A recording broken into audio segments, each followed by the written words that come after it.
Yan. So, kung nagtataka kayo, bakit siya ganyan?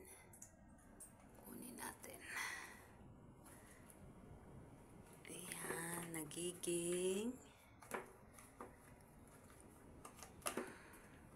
Nahirapan ako kasi yung cellphone ko. Ako lang din naghahawak. Ayan. So, ito na siya.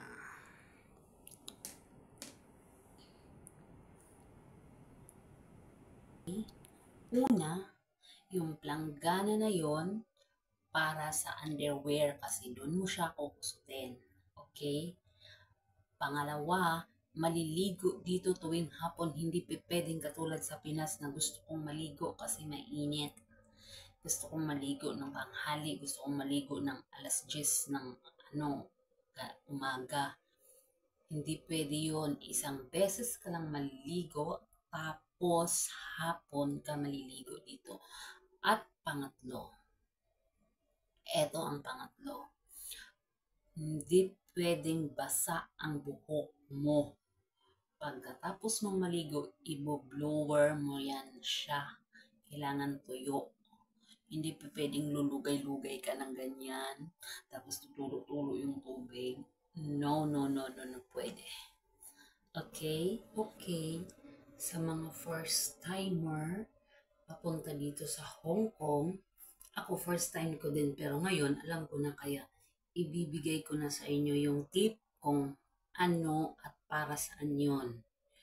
Magtataka kayo kasi kung may sarili kayong CR or kung kahit wala, meron kayong ganyang plangganang maliit. Hindi siguro lahat, pero alam ko lahat talaga kasi alam nyo kung saan gagamitin yon.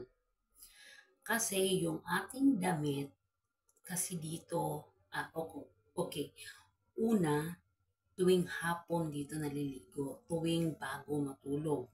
Okay? Yun talaga ang rules ng lahat dito. Bago matulog or bago ka pagkatapos magluto, basta ganun tuwing hapon alas 5 or kung ano bang sitwasyon mo sa iyong trabaho, basta tuwing hapon ang oras ng ligo. Okay?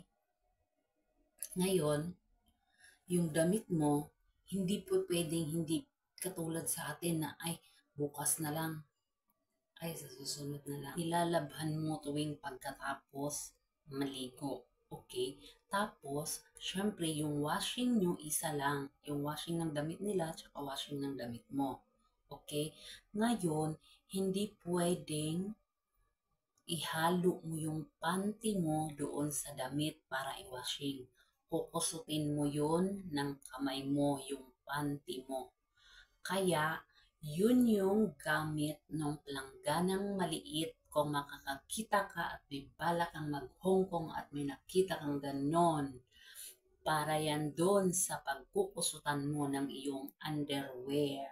Kasi hindi pwedeng ihalo sa damit yung panty mo pag ini-washing mo yung damit mo sa washing machine. Okay? Tsaka yung medyas.